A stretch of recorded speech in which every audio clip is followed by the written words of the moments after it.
ನೋಡಿದ ಮೇಲೆ SLC ವಿದ್ಯಾರ್ಥಿಗಳೇ, ನಿಮ್ಮ ವರ್ಕ್ಶೀಟ್ ಸೀರೀಸನ್ನು ಮುಂದುವರಿಸ್ತಾ ಇದ್ದೀನಿ. ಅನುಕ್ರಮವಾಗಿ 13ನೇ ವರ್ಕ್ಶೀಟು ತ್ರಿಕೋನಮಿತಿಯ ಪ್ರಸ್ತಾವನೆ ಅಧ್ಯಾಯದ ಮೇಲೆ. ಇಲ್ಲಿ ಮೊದಲನೇ ಪ್ರಶ್ನೆಯನ್ನು ಏನಂತ ತೊಗೊಂಡಿದ್ದೀವಿ ಅಂತ ನೋಡ್ರಿ. ಒಂದು ಲಂಬಕೋಣ ತ್ರಿಭುಜವನ್ನು ಕೊಟ್ಟಿದ್ದಾರೆ. ಆ ಲಂಬಕೋಣ ತ್ರಿಭುಜದಲ್ಲಿ 3 ಅಳತೆಗಳು ಗೊತ್ತಿದೆ, 3 ಬಾಹುವಿನ ಅಳತೆಗಳನ್ನು ಕೊಟ್ಟಿದ್ದಾರೆ. ಆಮೇಲೆ ಥೀಟಾದ ಬೆಲೆ ಕಂಡುಹಿಡಿಯಿರಿ ಅಂತಕ್ಕಂಥದ್ದು ನಮಗೆ ಪ್ರಶ್ನೆ ಇದೆ ಇಲ್ಲಿ. ಈಗ ಬಾಹುಗಳ 3 ಅಳತೆಗಳ ತ್ರಿಭುಜದ 3 ಬಾಹುಗಳ ಅಳತೆ ಗೊತ್ತಿರೋದ್ರಿಂದ ಯಾವುದಾದ್ರೂ ಒಂದು ತ್ರಿಕೋನಮಿತಿ ಅನುಪಾತವನ್ನು ವ್ಯಾಖ್ಯಾನಿಸ್ಕೊಡ್ರಿ. ನಾನೇನು ಮಾಡ್ತೀನಿ ಅಂದರೆ ಇಲ್ಲಿ ಸೈನ್ ಥೀಟಾವನ್ನು ವ್ಯಾಖ್ಯಾನಿಸ್ಕೊಳ್ತೀನಿ. ಸೈನ್ ಥೀಟಾ ವ್ಯಾಖ್ಯಾನಿಸ್ಕೊಂಡ್ರಿ ಅಂದ್ರೆ ಸೈನ್ ಥೀಟಾದ ವ್ಯಾಖ್ಯಾನ ಸ್ಮರಿಸ್ಕೊಡ್ರಿ. ಅಭಿಮುಖ ಬಾಹು ಬಾಗಲೇ ವಿಕರ್ಣ ಬರ್ತದೆ. ಇಲ್ಲಿ ಅಭಿಮುಖ ಯಾವುದು XY ಆಗ್ತದೆ. ಆಮೇಲೆ ವಿಕರ್ಣ ಯಾವುದಾಗ್ತದೆ ನೋಡ್ರಿ, ಈ ಚಿತ್ರಕ್ಕೆ ಸಂಬಂಧಪಟ್ಟ ಹಾಗೆ XZ ಏನಾಗ್ತದೆ ನಿಮಗೆ ವಿಕರ್ಣ ಆಗ್ತದೆ. ಹೌದಾ?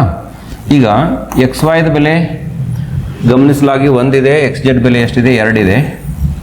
1/2 ಬರಬೇಕು ಅಂದರೆ ಥೀಟಾದ ಬೆಲೆ ಎಷ್ಟಿರಬೇಕು? ಅಥವಾ ಈಗ ಹಿಂಗೂ ಬರಿಬೋದಲ್ಲ, ಇದು ಈ ಕಡೆ ಬದಲಾಯಿಸ್ಕೊಳ್ಳೋ ಬದಲಿ 1/2 ಬದಲಾಗಿ ಇದನ್ನು ಸೈನದ ಅನುಪಾತದೊಳಗೆ ಬರೀಬೇಕಂದ್ರೆ ನಿರ್ದಿಷ್ಟ ಕೋನಗಳ ಬೆಲೆ ಸೈನ್ 30 ಡಿಗ್ರಿ ಅಂದರೆ ಎಷ್ಟದ 1/2 ಅದ. ಈ ಸೈನ ಬಿಟ್ಟುಬಿಡ್ರಿ, ಇದನ್ನು ಹೋಲಿಸ್ಕೊಂಡು ಥೀಟಾದ ಬೆಲೆ ಏನು ಹೇಳಿಬಿಟ್ರೆ ಸಾಕು. ಥೀಟಾ = ಎಷ್ಟಾಗ್ತದೆ 30 ಡಿಗ್ರಿ ಆಗ್ತದೆ. ಇದಿಷ್ಟು ಈ ಒಂದು ಪ್ರಶ್ನೆಗೆ ಪರಿಹಾರ. ಮುಂದಿನ ಒಂದು ಪ್ರಶ್ನೆ ಏನಂತ ಗಮನಿಸ್ರಿ ಎಲ್ಲರೂ.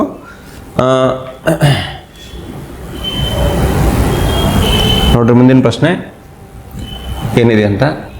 ಸೈನ್ ಥೀಟಾ = 1, ಸೈನ್ ಥೀಟಾ = 1 ಆದರೆ ಕಾಸ್ ಥೀಟಾದ ಬೆಲೆ ಕಂಡುಹಿಡಿಯಿರಿ ಅಂತಕ್ಕಂಥದ್ದು ನಮಗೆ ಪ್ರಶ್ನೆ ಇದೆ. ಸೈನ್ ಥೀಟಾ = 1 ಇದೆ ನೋಡ್ರಿ, ಗಮನಿಸಬೇಕು. ಸೈನ್ ಥೀಟಾ = 1 ಇದೆ. ಇದು ಪ್ರಶ್ನೆ ಸಂಖ್ಯೆ 2. 2 ಸೈನ್ ಥೀಟಾ = 1 ಅಂತ ತಿಳ್ಕೊಬಾರ್ದು. ಸೈನ್ ಥೀಟಾ = 1 ಇದೆ 1. ಹಾಗಾದರೆ ಕಾಸ್ ಥೀಟಾದ ಬೆಲೆಯನ್ನು ಕೇಳಿದ್ದಾರೆ. ಈಗ ನಾವೇನು ಮಾಡೋಣ, ಥೀಟಾ ಕಂಡುಹಿಡ್ಕೊಳ್ಳೋಣ. ಇದರಿಂದ ಸೈನ್ ಥೀಟಾ = 1 ಇರೋದ್ರಿಂದ ಇದನ್ನು ಸೈನ್ 90 ಡಿಗ್ರಿ ಬರಿಬೋದಲ್ಲ ನೀವು. ಸೈನ್ 90 ಡಿಗ್ರಿ ಬೆಲೆ 1ಕ್ಕೆ ಸರಿ ಹೋಗ್ತದೆ. ಆ ಕಾರಣಕ್ಕೋಸ್ಕರ 1ರ ಬದಲಾಗಿ ಸೈನ್ 90 ಬರಿಬೋದು. ಈಗ ಹೋಲಿಸ್ಕೊಳ್ಳೋದ್ರಿಂದ ಥೀಟಾ = ಎಷ್ಟು ಬರ್ತದೆ ನಿಮ್ಗೆ 90 ಡಿಗ್ರಿ ಬರ್ತದೆ. ಈಗ ನಮ್ಗೆ ಕೇಳಿದ್ದೇನು, ಕಾಸ್ ಥೀಟಾದ ಬೆಲೆ ಕೇಳಿದ್ದಾರೆ. ಕಾಸ್ ಥೀಟಾ = ಏನು ಬರೀಬೇಕು ನೋಡ್ರಿ, ಕಾಸ್ 90 ಡಿಗ್ರಿ. ಕಾಸ್ 90 ಡಿಗ್ರಿ ಬೆಲೆ ಎಷ್ಟು? ಕಾಸ್ 0 1, ಕಾಸ್ 90 0 ನಿಮಗೆಲ್ಲ ಗೊತ್ತು. ಹಾಗಾಗಿ ಕಾಸ್ 90 = ಎಷ್ಟು ಬರೀಬೇಕು 0 ಅಂತ ನಾವು ಪರಿಗಣಿಸ್ತೀವಿ. ಸರಿ, ಇದಿಷ್ಟು ಈ ಒಂದು ಪ್ರಶ್ನೆಗೆ ಪರಿಹಾರ. ಮುಂದಿನ ಪ್ರಶ್ನೆ ಏನಿದೆ ನೋಡ್ರಿ. ಟ್ಯಾನ್ 45 ಇದೆ, ಆಮೇಲೆ ಪ್ಲಸ್ ಎಷ್ಟಿದೆ ಕಾಟ್ 45 ಇದೆ. ಟ್ಯಾನ್ 45 ಪ್ಲಸ್ ಕಾಟ್ 45 ಇದರ ಬೆಲೆಯನ್ನು ಕೇಳಿದ್ದಾರೆ. ಭಾಳ ಸುಲಭವಾಗಿರ್ತಕ್ಕಂಥ ಬೆಲೆ. ಟ್ಯಾನ್ 45 ಬೆಲೆ 1 ಇದೆ, ಆಮೇಲೆ ಕಾಟ್ 45 ಬೆಲೆ ಎಷ್ಟಿದೆ 1 ಇದೆ. 1 + 1 ಅಂದರೆ ಎಷ್ಟಾಗ್ತದೆ 2 ಅಂತಕ್ಕಂಥದ್ದನ್ನು ನಾವು ಗಮನಿಸ್ತೀವಿ. ಅದೇ ರೀತಿ ಮುಂದಿನ ಒಂದು ಪ್ರಶ್ನೆಯನ್ನು ನೋಡ್ಬೇಕೆಲ್ಲರೂ. ಏನಿದೆ ಮುಂದಿನ ಒಂದು ಪ್ರಶ್ನೆ ಅಂತ ನೋಡ್ರಿ ಎಲ್ಲರೂ.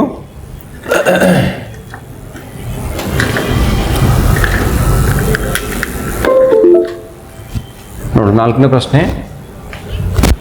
ಕಾಸ್ A / 1 + sin A ಇದೆ. 1 + sin A / cos A = 2 sec A ಅಂತ ಸಾಧಿಸಬೇಕಾಗಿದೆ. ನಿಮ್ಮ ನಿತ್ಯ ಸಮೀಕರಣಗಳದಾವಲ್ಲ ಅದನ್ನು ಆಧರಿಸಿರ್ತಕ್ಕಂಥ ಒಂದು ಸುಲಭ ಪ್ರಶ್ನೆ ಇದೆ. ನಾನು ಎಡಭಾಗವನ್ನು ಬರ್ಕೊಳ್ತೀನಿ. LHS = cos A / 1 + sin A. 1 + sin A plus ಬರೆಯೋಣ 1 + sin A / cos A. 1 + sin A / cos A ಬರ್ಕೊಳ್ಳೋಣ. ಈಗ ನೋಡಿ ಏನಾಗುತ್ತೆ = ಪ್ಲಸ್ ತಗೊಳ್ಳೋಣ 1 + sin A × cos A. cos A ಹೊರಗಡೆ ಇಟ್ಕೊಡ್ರಿ. ಹೊರಗಡೆ ಏನು ಬರೆಯೋಣ 1 + sin A ಬರೆಯೋಣ. cos A × bracket 1 + sin A. ಈಗ cos A × cos A ಈ ಕಡೆ ಹೊರಗೆ ಗುಣಾಕಾರ ಮಾಡ್ಕೊರಿ, ಇದು cos ಸ್ಕ್ವೇರ್ ಆಗ್ತದೆ. ಈ 1 + sin A ಈ ಕಡೆ ಗುಣಾಕಾರ ಆಗಿ 1 + sin A × 1 + sin A ಇರೋದ್ರಿಂದ 1 + sin A ⁴ 2 ಬರೀತೀವಿ. ಅದರ ವರ್ಗ ಆಗಿ ಬರೀತೀವಿ. ಸರಿನಾ? ಈಗ cos ಸ್ಕ್ವೇರೇ ಬರೆಯೋಣ. ಹಂಗಿದ್ದಂಗೆ 1 + sin A ಬ್ರಾಕೆಟ್ ಸ್ಕ್ವೇರ್ ಇದೆಲ್ಲ, ಇದನ್ನು A + B ಬ್ರಾಕೆಟ್ ಸ್ಕ್ವೇರ್ ಸೂತ್ರದ ಪ್ರಕಾರ ವಿಸ್ತಾರ ಮಾಡ್ಕೊರಿ.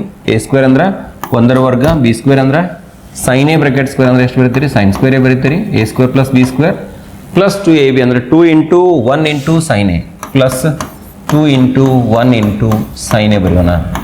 ಡಿವೈಡೆಡ್ ಬೈ ಏನಾಗ್ತದೆ ಅಂತ ನೋಡ್ರಿ, cos A × bracket 1 + sin A. cos A × bracket 1 + sin A. ಸರಿನಾ? ಈಗ sin ಸ್ಕ್ವೇರ್ ಮತ್ತು cos ಸ್ಕ್ವೇರ್ ಎರಡು ಕೂಡಿಸ್ಕೊಂಡ್ಬಿಡ್ರಿ. ಇದು ಒಂದು ನಿತ್ಯ ಸಮೀಕರಣ. sin ಸ್ಕ್ವೇರ್ + cos ಸ್ಕ್ವೇರ್ = 1 ಇದೆ ನಿಮಗೆ. ಹಾಗಾಗಿ sine square plus cos square ಬದಲಾಗಿ ನಾನು 1 ಬರಿತೀನಿ. ಈಗಾಗಲೇ ಒಂದು ಪ್ಲಸ್ ಏನು 1 ಇದೆ, ಆ ಪ್ಲಸ್ 1 ಬರೆಯೋಣ. ಮುಂದೆ ಉಳಿತು ಎಷ್ಟು ನೋಡ್ರಿ, 2 × 1 × sin a ಅಂದರೆ ಎಷ್ಟು ಉಳಿತು, 2 sin a ಉಳಿತದ. Divided by cos A into bracket 1 plus sin a ಆಗ್ತದೆ. ಸರಿನಾ? ಈಗ 1 + 1 ಅಂದರೆ ಎಷ್ಟು ಆಗ್ತದೆ, 2 ಆಗ್ತದೆ. ನೋಡ್ರಿ ಇಲ್ಲಿ 1 + 1 ಅಂದರೆ ಎಷ್ಟು, 2 ಪ್ಲಸ್ ನೆಕ್ಸ್ಟ್ ಏನಿದೆ ನೋಡ್ರಿ, 2 sin a ಇದೆ, 2 sin a ಬರೆಯೋಣ. Divided by cos A into bracket 1 plus sin a, cos A into bracket 1 plus sin a ಆಗ್ತದೆ.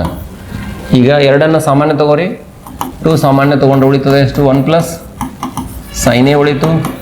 Hole divided by cos A ಇದೆ, ಕಾಸ್ ಎ ಹೊರಗಡೆ ಇಡ್ರಿ, ಬ್ರಕೆಟ್ ಹಾಕ್ರಿ, 1 ಪ್ಲಸ್ sin a ಬರೀರಿ. ಈಗ 1 plus sin a 1 plus sin a ಅನ್ನು ಹೊಡೆದು ಹಾಕ್ರಿ, ಉಳಿತದೆ ಎಷ್ಟು ನಿಮಗೆ, ಇವೆರಡನ್ನು ಹೊಡೆದು ಹಾಕಿದಾಗ ಉಳಿತಕ್ಕಂಥ ಬೆಲೆ 2 ಡಿವೈಡೆಡ್ ಬೈ ಕಾಸ್ ಎ ಉಳಿತದ. ಇದನ್ನು ಹಿಂಗೆ ಬರಿಬೋದಲ್ಲ, 2 × 1 cos a ಅಂತ ಬರಿಬೋದು. ಈಗ ನಿಮ್ಮ ವಿಲೋಮ ಸಂಬಂಧಗಳನ್ನು ಸ್ಮರಿಸ್ಕೊಡಿ. 2 × 1 cos a ಅಂದರೆ 2 × sec a, cos a 1 cos a ಅಂದರೆ ಏನು ಬರ್ತದ, sec a ಬರ್ತದ. ಸೊ ಇದಿಷ್ಟು ನಮಗೆ ಬೇಕಾಗಿರ್ತಕ್ಕಂತಹ ಬಲಬದಿ RHS ಅಂತ ಬರೆದ್ಬಿಟ್ಟು ಭಾಳ ಸುಲಭವಾಗಿರ್ತಕ್ಕಂತಹ ನಿತ್ಯ ಸಮೀಕರಣದ ಮೇಲೆ ಒಂದು ಪ್ರಶ್ನೆ ಆಗಿದೆ. ಸರಿ, ಮುಂದೆ ನೋಡಿ. ಚಿತ್ರದಲ್ಲಿ ಸೈನ್ ಪಿ ಮತ್ತು ಟ್ಯಾನ್ ಆರ್ಗಳ ಬೆಲೆಗಳನ್ನು ಕಂಡುಹಿಡಿ. ಸೈನ್ ಪಿ ಮತ್ತು tan R X Y Z ಇದೆ. ಸೈನ್ ಪಿ ಟ್ಯಾನ್ ಆರ್ ಏನೋ ಮಿಸ್ಟೇಕ್ ಆಗಿದೆ ಇಲ್ಲ ಇಲ್ಲಿ,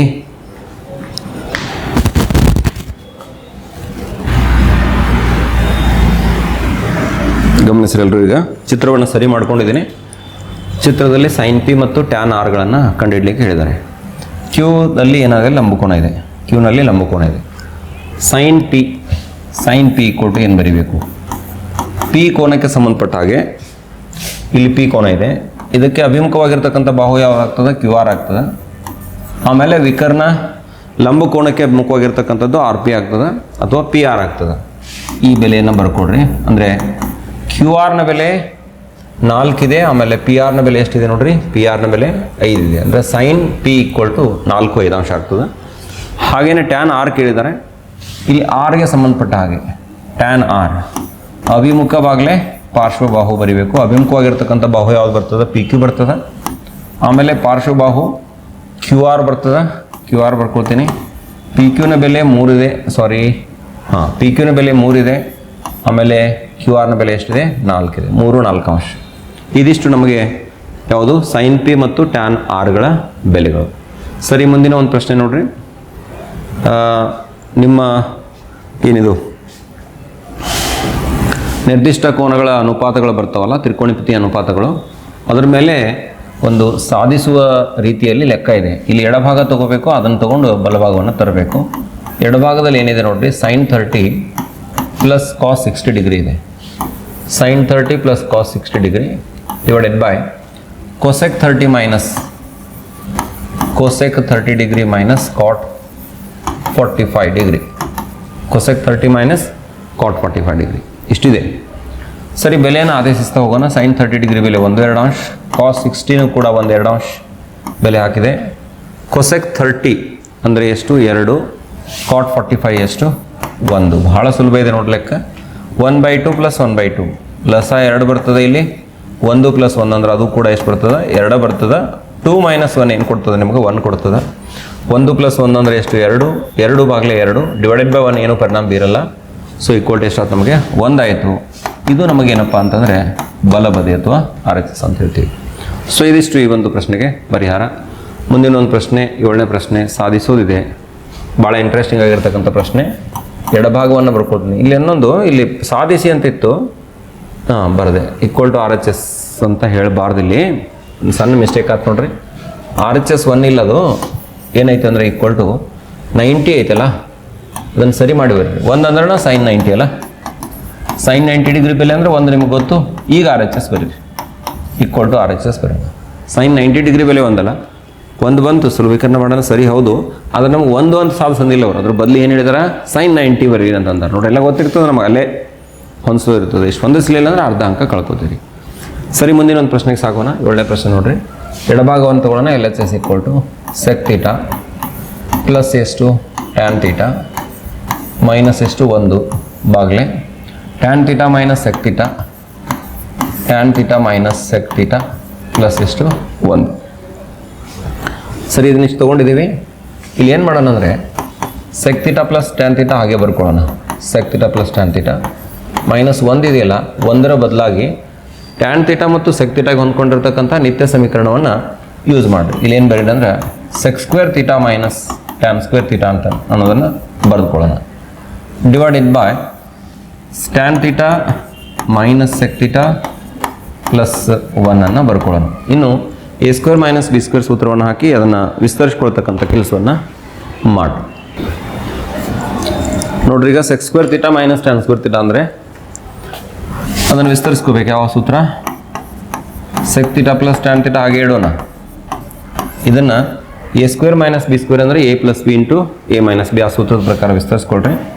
ಏನಾಗುತ್ತೆ ಅವಾಗಿದು sec theta plus tan theta, ಆಮೇಲೆ ಇನ್ನೊಂದು ಬ್ರಕೆಟ್ನಾಗ ಏನಾಗ್ತದೆ ಅಂದರೆ sec theta minus tan theta ಆಗುತ್ತೆ. ಹೌದಾ? ಡಿವೈಡೆಡ್ ಬೈ ಏನು ಬರೆಯೋಣ? ನಾನು 1 ಮೊದಲು ಬರಿತೀನಿ. 1 ಪ್ಲಸ್ ಟ್ಯಾನ್ ಥೀಟಾ ಇದೆ, ಮೊದಲು ಪ್ಲಸ್ ಟ್ಯಾನ್ ಥೀಟಾ ಎರಡನೇ ಹಂತದಲ್ಲಿ ಬರೋಣ. ಆಮೇಲೆ ಮೈನಸ್ ಸೆಕ್ ಥೀಟಾ ಇದೆ, ಮೈನಸ್ ಸೆಕ್ ಥೀಟಾನ ಬರ್ಕೊಳ್ಳೋಣ. ಸರಿ, ಇಲ್ಲಿ sec theta plus tan theta ಇದೆ, ಇದನ್ನು ಕಾಮನ್ ತಗೊಂಬಿಡ್ರಿ. ಸೆಕ್ ಥೀಟಾ ಪ್ಲಸ್ ಕಾನ್ theta, sec theta plus tan theta, ಅದು ಕಾಟ್ ಅಲ್ಲ ಟ್ಯಾನ್ ಥೀಟಾ. ಇದನ್ನು ಕಾಮನ್ ತೆಗೆದ್ರೆ ಏನು ಉಳಿತೈತೆ ನೋಡ್ರಿ, ಒಂದು ಸ್ವಲ್ಪ ಲಕ್ಷ ಕೊಟ್ಟು ನೋಡ್ರಿ. ಇಲ್ಲಿದು sec theta plus tan theta ಹೊರಗಡೆ ತೆಗೆದೆ, ಇಂಥದ ಇನ್ನೊಂದು ಐತೆ ನೋಡಿ ಟರ್ಮ್. ಇಲ್ಲಿ ಸೆಕ್ ಥೀಟಾ ಪ್ಲಸ್ ಟ್ಯಾನ್ ಥೀಟಾನು ಕೂಡ ಕಾಮನ್ ಬರ್ತದೆ. ಇಲ್ಲಿ 1 ಉಳಿತದ, ಅಲ್ಲೇನು ಉಳಿತದ ಮೈನಸ್ ಚಿಹ್ನೆ ಹಾಕ್ಕೊಂಡು sec theta minus tan theta ಉಳಿತದೆ ನೋಡಿ. 1 minus sec theta minus tan theta ಉಳಿತದೆ. ಇದು ಅರ್ಥ ಆಗ್ಬೇಕು ನಮಗೆ. ಮತ್ತೊಂದು ಸಲ ನೋಡ್ರಿ, ಇಲ್ಲಿಯೂ ಕೂಡ sec theta plus tan theta ಇದೆ, ಇಲ್ಲಿ sec theta plus tan theta ಇದೆ. ಇದನ್ನು ಹೊರಗಡೆ ತಗೊಂಡಿದ್ದೀನಿ. ಇಲ್ಲಿ 1 ಉಳಿತು, minus bracket sec theta minus tan theta, ಛೇದದಲ್ಲಿ 1 plus tan theta minus sec theta ಇದೆಯಲ್ಲ, ಅದನ್ನ ಹೆಂಗೆ ಬರೀರಿ? 1 plus tan theta minus sec theta, ಇದನ್ನು ಯಥಾವತ್ತಾಗಿ ಬರೆಯೋಣ. ಸರಿನಾ? ಈಗ sec theta plus tan theta ಹೆಂಗಿದ್ದಂಗೆ ಇಟ್ಕೊಳ್ಳೋಣ. Sec theta plus tan theta bracket ಹಾಕೋಣ, 1 ಇರಲಿ, ಮೈನಸ್ ಅಪ್ಲೈ ಮಾಡ್ಕೊಂಡ್ಬಿಡ್ರಿ. Minus sec theta minus into minus plus tan theta whole divided by 1 plus tan theta minus sec theta, 1 plus tan theta minus sec theta, ಇವೆರಡು same ಅದಾವೆ ನೋಡ್ರಿ. ಇಲ್ಲಿ ನೋಡ್ರಿ, 1 plus tan theta minus sec theta, 1 plus tan theta minus sec theta ಎರಡು same ಇದೆ. ಈ ಬ್ರಾಕೆಟ್ನಾಗೇನು ಪೂರ ತೆಗೆದು ಬಿಡ್ರಿ. ಉಳಿತು ಎಷ್ಟು ನಿಮಗೆ? Sec theta plus tan theta ಉಳಿತು. ಏನು ಕೇಳಿದಾರೆ ನಿಮ್ಗೆ ಸಾಧಿಸಿದ್ದಕ್ಕೆ? 1 plus sine theta by cos theta ತರಬೇಕು. ಬರುತ್ತೆ ನೋಡ್ರಿ, ಈಸಿ ಇದೆ. ಇದನ್ನು 1 ಕಾಸ್ ಥೀಟಾ ಅಂತ ಬರಿಬೋದು.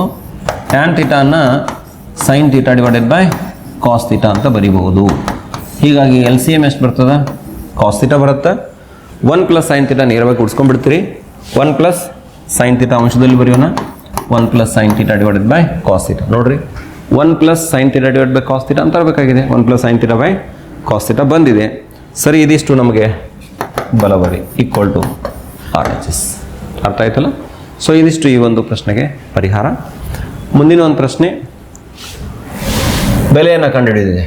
2 into cos square 60 degree plus 3 into sec square 30 degree minus 2 into tan square 45 degree.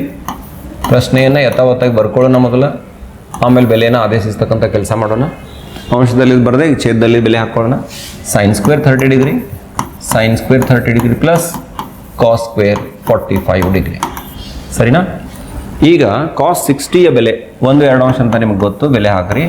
1/2 bracket square plus 3 into sec 30. ಇದಕ್ಕೆ ಏನು ಮಾಡ್ರಿ ನೀವು? ಕಾಸ್ 30 ನೆನಪು ಮಾಡ್ಕೊಡ್ರಿ. √3/2. ಹಾಗಾಗಿ ಇದ್ರ ಬೆಲೆ ಎಷ್ಟು ಆಗಬೇಕು? ಅದ್ರ ವಿಲೋಮ 2/√3. ವರ್ಗ ಇದೆ, ಸ್ಕ್ವೇರ್ ಮಾಡ್ಕೊರಿ. ಟ್ಯಾನ್ 45 ಬೆಲೆ 1, ವರ್ಗ ಇದೆ, ಮೇಲೆ ಸ್ಕ್ವೇರ್ ಬರ್ಕೊಂಬಿಡ್ರಿ. ಇಲ್ಲಿ 1 ವರ್ಗ ಮಾಡ್ತಾ ಇದ್ದೀವಿ. ಸರಿ, ಡಿವೈಡೆಡ್ ಬೈ ಸೈನ್ ಸ್ಕ್ವೇರ್ 30 ಇದೆ ನೋಡಿ. ಸೈನ್ 30 ಬೆಲೆ ಎಷ್ಟು? 1/2 ಬ್ರಾಕೆಟ್ ಸ್ಕ್ವೇರ್ ಪ್ಲಸ್ ಕಾಸ್ 45 ಬೆಲೆ ಎಷ್ಟು? 1/√2. ಇದರ ವರ್ಗ ಮಾಡಿ. ಸರಿನಾ? 1/√2 ಬ್ರಾಕೆಟ್ ಸ್ಕ್ವೇರ್. ಅರ್ಥ ಆಯ್ತಲ್ಲ? ಈಗ 2 ಹಾಗೆ ಇರಲಿ. ಇಂಟು 1/2 ಅಂಶನ ವರ್ಗ ಮಾಡಿದರೆ 1 4 ಅಂಶ ಬರ್ತದೆ. ಪ್ಲಸ್ 3 ಹಾಗೆ ಇರಲಿ. ಇಂಟು 2ರ ವರ್ಗ ಎಷ್ಟು? 4. √3 ಬ್ರಾಕೆಟ್ ಸ್ಕ್ವೇರ್ ಅಂದರೆ ಎಷ್ಟು? 3 ಮೈನಸ್ 2 ಗುಂಡ್ಲೆ 1 ವರ್ಗ ಅಂದರೆ ಎಷ್ಟು 2 whole divided by 1/4 plus 1 cos sine 30 1/2 ಇದೆ ಕರೆಕ್ಟ್ ಅದು ಸ್ಕ್ವೇರ್ ಆಗುತ್ತೆ. ಇದು 1/2 ಬ್ರಾಕೆಟ್ ಸ್ಕ್ವೇರ್ ಅಂದರೆ ಎಷ್ಟಾಗುತ್ತೆ ನೋಡ್ರಿ 1/2 ಆಗುತ್ತೆ. ಇದು ದಯವಿಟ್ಟು ಗಮನಿಸ್ಬೇಕಿಲ್ಲಿ ಬೆಲೆಯನ್ನು ಮತ್ತೊಂದು ಸಲ ನಾನು ಗಮನಿಸ್ತೀನಿ ನೋಡ್ರಿ. Sine square 30 plus cos square 45 ಇದೆ. ಕಾಸ್ 45 ಬೆಲೆ 1/2 ಬ್ರಾಕೆಟ್ ಸ್ಕ್ವೇರ್ ಮಾಡ್ಕೊಂಡಿದ್ದೀವಿ. ಹಾಗಾಗಿ ಇದು ಎಷ್ಟಾಗಬೇಕು 1/2 ಆಗಬೇಕು. ಆಮೇಲೆ ಸೈನ್ 30ಯ ಬೆಲೆ 1/2 ಅದನ್ನು ವರ್ಗ ಮಾಡಿದರೆ 1/4 ಆಗಬೇಕು. ಸರಿ ಇದೆ. 2 1 2 1/2 ಆಗುತ್ತೆ. ಇದು ಮೊದಲನೇ ಪದ 1/2 ಆಯಿತು. ನೆಕ್ಸ್ಟ್ ಪ್ಲಸ್ 3 ಕ್ಯಾನ್ಸಲ್ ಆಗುತ್ತೆ. 4 ಇಟ್ಕೊಂಡ್ಬಿಡ್ರಿ -2 plus 4 -2 whole divided by 1/4 plus 1/2 ಲಸ ತಗೊಂಡ್ರೆ 4 ಲಸ ಬರ್ತದೆ ಇಲ್ಲಿ. ಆಮೇಲೆ ಅಂಶದಲ್ಲಿ ಏನು ಗುಣಿಸ್ಬೇಕು 4 1 4 1 ಬರ್ತದೆ ಇಲ್ಲಿ ಪ್ಲಸ್ ಇಲ್ಲಿ 2 2 4 ಅಂದರೆ 2 ಗುಣಾಕಾರ ಆಗ್ತದೆ. ಇಲ್ಲಿ 2 ತಗೋತೀವಿ. ಈಗ ನೋಡಿರಿ 1/2 ಪ್ಲಸ್ 4 2 ಹೋದರೆ ಎಷ್ಟು 2 ಡಿವೈಡೆಡ್ ಬೈ 3 ಡಿವೈಡೆಡ್ ಬೈ 4 ಇದು 1 + 2 3 3/4 ಆಗುತ್ತೆ. 2 2 4 4 1 5 5 2 ಅಂಶ 5 2 ಅಂಶ. ಈ ಭಾಗಾಕಾರ ತೆಗೀರಿ ಗುಣಾಕಾರ ಮಾಡ್ಕೊಳ್ರಿ 4 ಮೇಲೆ ಹೋತು ಡಿವೈಡೆಡ್ ಬೈ 3 ಬರ್ತದೆ. 2 1 2 2 ಅಂದ್ರೆ ಫೈನಲಿ ಉಳಿತಕ್ಕಂಥ ಬೆಲೆ ಎಷ್ಟು 10/3 ಬರ್ತದೆ. ಸೊ ಇದನ್ನು ಸುಲಭೀಕರಿಸಿರ್ತಕ್ಕಂಥ ಬೆಲೆ ನಮಗೆ ಬರ್ತಕ್ಕಂಥದ್ದು ಎಷ್ಟು ಅಂತಂದರೆ ಈ ಒಟ್ಟಾರೆ ಸಂಯೋಜನೆಯ ಬೆಲೆ 10/3 ಅಂತಕ್ಕಂಥದ್ದನ್ನು ಗಮನಿಸ್ತೀವಿ. ಸೊ ಇದು ಇಷ್ಟಾದರೆ ನಮಗೆ ಈ ಒಂದು ವರ್ಕ್ಶೀಟ್ನಲ್ಲಿ ಬಂದಿರತಕ್ಕಂಥ ಪ್ರಶ್ನೆಗಳಿಗೆ ಪರಿಹಾರ ಪೂರ್ಣ ಆಯಿತು. ಮತ್ತು ಇನ್ನೊಂದು ವರ್ಕ್ಶೀಟನ್ನು ಇದೇ ಒಂದು ಅಧ್ಯಾಯದ ಮೇಲೆ ಕಂಟಿನ್ಯೂ ಮಾಡೋಣ.